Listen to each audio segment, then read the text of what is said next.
जय हिंद दोस्तों, कैसे हैं आप सभी लोग। आई होप सभी लोग स्वस्थ होंगे और मस्त होंगे। फ्रेंड्स, हम वीडियो की शुरुआत इस इम्पोर्टेंट टॉपिक से करेंगे कि एक मिडिल क्लास आदमी जो अपनी सेविंग और इन्वेस्टमेंट से अमीर बनता है, वो तब तक ही अमीर है जब तक उसे किसी हॉस्पिटल का बड़ा बिल ना भरना हो। तो मैं आपको ये कहना चाहूँगा कि आप इन्वेस्टमेंट का तरीका कोई भी अपनाएं, लेकिन अपना और अपनी फैमिली का हेल्थ इंश्योरेंस जरूर लें। और एक बार यहाँ पर ध्यान दें कि मैं कोई भी प्रमोशन और एडवर्टाइजमेंट यहाँ पर नहीं कर रहा हूँ। ये सिर्फ और सिर्फ आपके भविष्य के लिए मैं आपको ये बताना चाहता हूँ। अभी हम वीडियो में आगे बढ़ते हैं। So hello friends, welcome to stocks अपनी कलम से। अभी आपको वीडियो शुरू होते ही स्किप करके इस तरह से आगे भाग जाने का प्लान बन रहा होगा। तो दोस्तों, मैं इस वीडियो में आपको कुछ ऐसी बातें बताने वाला हूँ जो आपको अधिकतर यूट्यूब जो अट्रैक्टिव इन्वेस्टमेंट वीडियोस में नहीं देखने को मिलता है। इससे हो सकता है आपके अंदर थोड़ा सा डर जरूर आ जाए, लेकिन अगर आप उस डर के ऊपर हावी होंगे तो सही तरीके से आप फ्यूचर प्लानिंग कर पाएंगे। यहाँ पर हमें आपको किसी भी तरह से अट्रैक्टिव इन्वेस्टमेंट के आंकड़े नहीं दिखाने हैं। आप इन्वेस्टमेंट का सही फैसला लेते समय क्या गलत फैसला लेते हैं, इसके बारे में हमें आपको बताना है।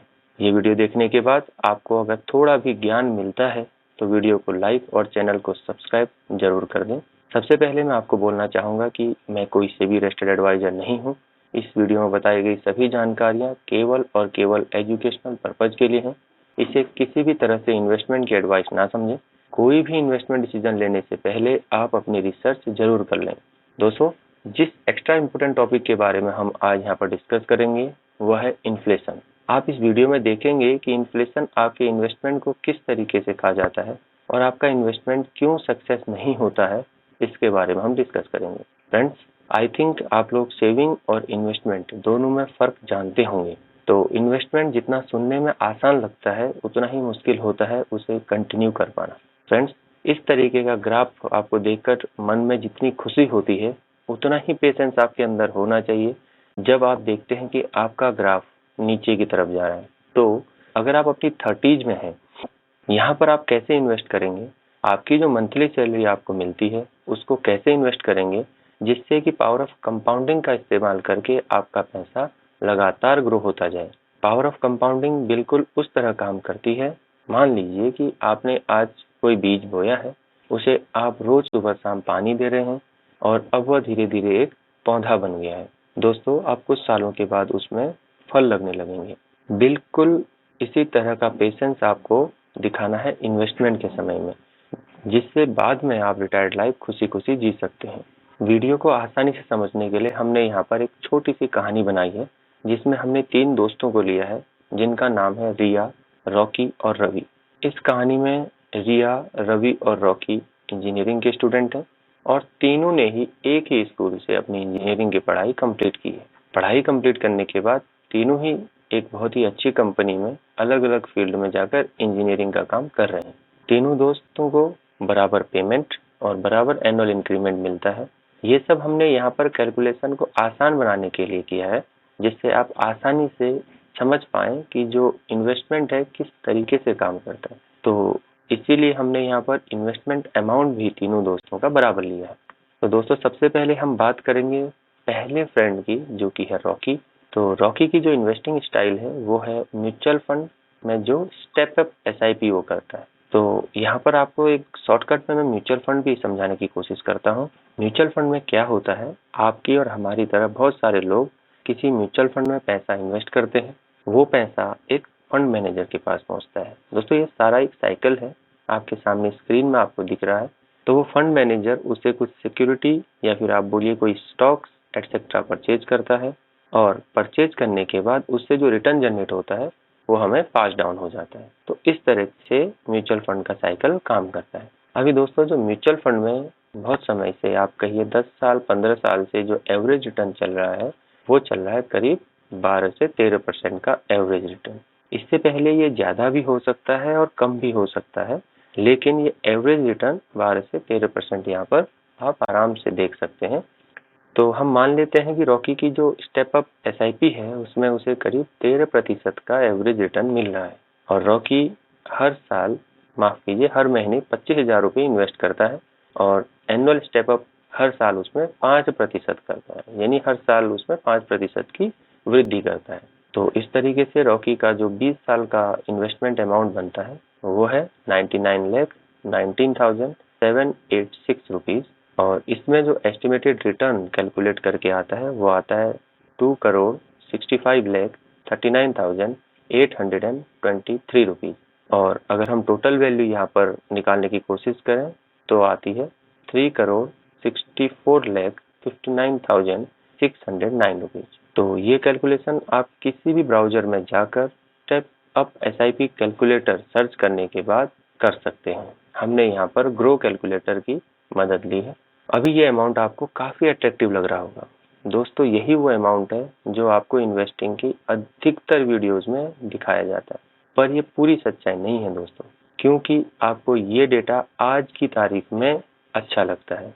20 साल के बाद इसकी क्या करेक्ट वैल्यू होगी, इसके लिए हम इसको इन्फ्लेशन से कैलकुलेट करके देखेंगे। अभी हम ये देखेंगे, जैसे हमने आपको वीडियो में बताया था कि कैसे इन्फ्लेशन आपके इन्वेस्टमेंट को खा जाता है। अभी जो डेटा आपके सामने आएगा उसके लिए हमने 7% पर एनम का एक एवरेज इन्फ्लेशन लिया है।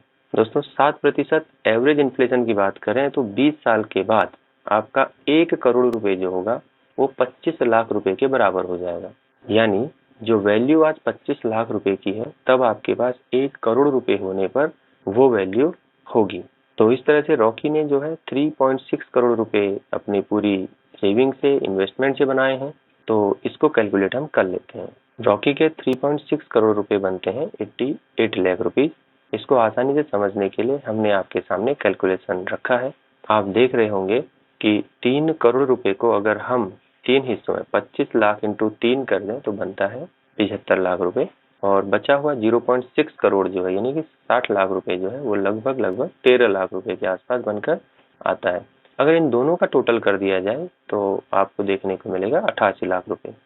इसलिए आप इन्फ्लेशन की वजह से 20 साल के बाद जो आज के हिसाब से 88 लाख रुपए लेकर यहाँ पर रॉकी रिटायर होता हुआ दिखेगा। यानी कि 20 साल के बाद उस 3 करोड़ 60 लाख रुपए की जो वैल्यू है वो 88 लाख रुपए रह जाएगी आज की तारीख में। हमने यहाँ पर एक पॉकेट तैयार किया है। इस पॉकेट में हम तीनों दोस्तों के पैसे डालेंगे और अंत में हम उस पर डिस्कशन करेंगे। तो रॉकी ने अपने पॉकेट में यहाँ पर 88 लाख रुपए ऐड कर दिए हैं। अब हम बढ़ते हैं रिया की तरफ। तो रिया की जो इन्वेस्टिंग स्टाइल है वो बहुत ही सेफ है। वह आम आदमी की तरह FD, RD, इंश्योरेंस और अदर गवर्नमेंट स्कीम्स में इन्वेस्ट करना ही पसंद करती है। रिया को जो है FD, RD और अदर स्कीम्स से 7% का ही एवरेज रिटर्न मिलता है। तो मंथली इन्वेस्टमेंट हमने सभी फ्रेंड्स का सामान लिया है जो कि है 25,000 रुपये। तो यहाँ पर रिया भी 5% हर साल उसमें जो इन्वेस्टमेंट है उसे इंक्रीज करती रहती है।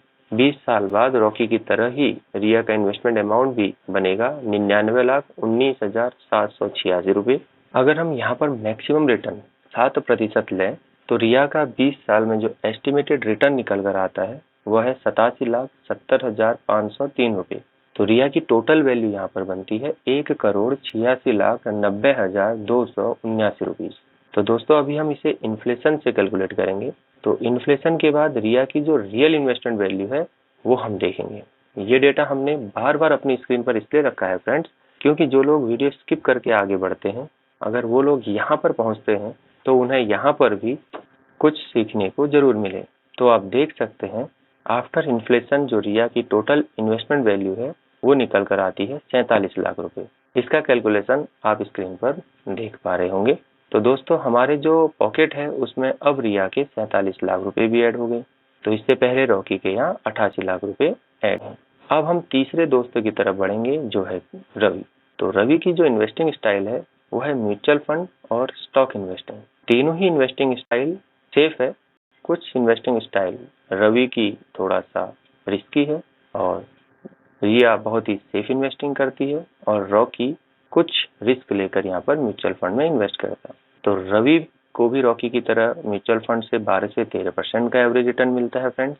लेकिन रवि यहाँ पर 15,000 रुपये ही म्यूचुअल फंड में इन्वेस्ट करता है, जिसमें रॉकी की तरह ही वो 5% का एनुअल स्टेप अप ऐड करता है।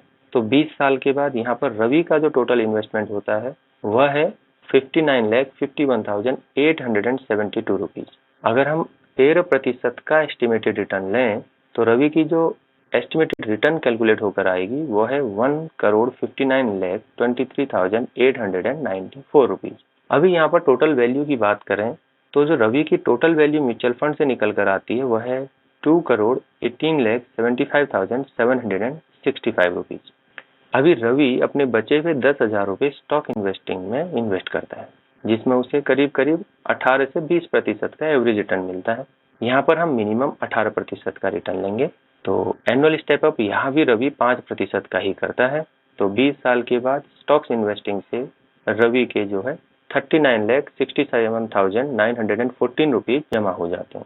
अभी 18% का एस्टिमेटेड रिटर्न कैलकुलेट करें तो रवि का जो एस्टिमेटेड रिटर्न निकल कर आता है वो है 2,35,78,225 रुपीज और टोटल वैल्यू यहाँ पर निकल कर आती है 2,75,46,140 रुपीज। इसे मैंने पहले भी आपको बताया, ब्राउजर में जाकर step up SIP calculator search कीजिए। जो भी आपको अच्छा लगता है उस लिंक में क्लिक करके आप इसे कैलकुलेट कर सकते हैं। अब हम म्यूचुअल फंड और स्टॉक इन्वेस्टिंग दोनों को ऐड कर देते हैं। तो रवि की जो इन्वेस्टिंग स्टाइल है उससे रवि ने बनाए 4,94,21,905 रुपीज, जो कि अप्रोक्सीमेटली 5 करोड़ रुपए के आसपास होता है। अब हम इन्फ्लेशन को यहाँ पर ऐड करेंगे तो आफ्टर इन्फ्लेशन जो टोटल वैल्यू निकल कर आती है वो आती है 1,25 लाख रुपीज। इसका कैलकुलेशन आप अपनी स्क्रीन पर देख पा रहे होंगे। अगर आप स्किप करके आगे आए हैं तो आप आसानी से इसे समझने के लिए थोड़ा सा पीछे जाकर रॉकी की जो इन्वेस्टिंग स्टाइल है उसे देख लें तो आपको समझ आ जाएगा। तो रवि को जो है स्टॉक इन्वेस्टिंग में डिविडेंड इनकम भी मिलती है, स्टॉक स्प्लिट, स्टॉक बोनस का भी फायदा मिलता है, उसे हमने यहाँ पर नहीं लिया है। तो रवि ने यहाँ पर अपनी पॉकेट में बना लिए हैं दोस्तों 1,25,00,000 रुपए और रॉकी के पहले से 88 लाख रुपए हैं और रिया के 47 लाख रुपए। तो दोस्तों आपने जो देखा तीनों मित्रों ने अलग अलग इन्वेस्टिंग स्टाइल से अपने बटुए में जो राशि ऐड किया है वो है 1.25 करोड़, 88,47,000 ये। तो आपको आसानी से समझाने के लिए हमने ये बटुआ तैयार किया है। अगर मान लीजिए आप आज रिटायर होते हैं तो इन तीनों में से जो भी राशि आपको अपने लिए पर्याप्त लगती है आप उस निवेश की रणनीति को अपना सकते हैं। हम यहाँ पर किसी भी निवेश के तरीके को गलत नहीं कहेंगे। हमने ये पॉकेट इसीलिए तैयार किया था कि मान लीजिए अगर आप आज 47 लाख रुपए लेकर रिटायर होने में आप हैप्पी रिटायरमेंट लाइफ जी सकते हैं तो आप रिया की इन्वेस्टिंग स्टाइल को भी फॉलो कर सकते हैं। अगर आपको थोड़ा अधिक 88 लाख रुपए तक की जरूरत पड़ती है तो रॉकी की इन्वेस्टिंग स्टाइल भी आप यूज कर सकते हैं अगले 20 सालों तक। और आपको 1 करोड़ से ऊपर पैसे अगर लेकर रिटायर होना है तो आपको यहाँ पर रवि की इन्वेस्टिंग स्टाइल को अपनाना पड़ेगा। ध्यान दीजिए ये जो आंकड़े हैं वो आज की तारीख के आंकड़े हमने इन्फ्लेशन को माइनस करने के बाद निकाले हैं। दोस्तों निवेश का इनमें से कोई भी तरीका गलत नहीं है, क्योंकि लोग अपनी आर्थिक स्थिति के हिसाब से सुरक्षित निवेश का फैसला करते हैं। लेकिन अगर आपकी मौजूदा स्थिति आपको कुछ जोखिम लेने की अनुमति देती है तो आपको अपने निवेश के पैटर्न में जरूर बदलाव करना चाहिए। आप अपने लिए सही फैसला खुद लेंगे। इसी सोच के साथ हम इस वीडियो को यहीं पर खत्म करते हैं और फिर मिलते हैं एक और एजुकेशनल वीडियो के साथ। तब तक के लिए जय हिंद, जय भारत।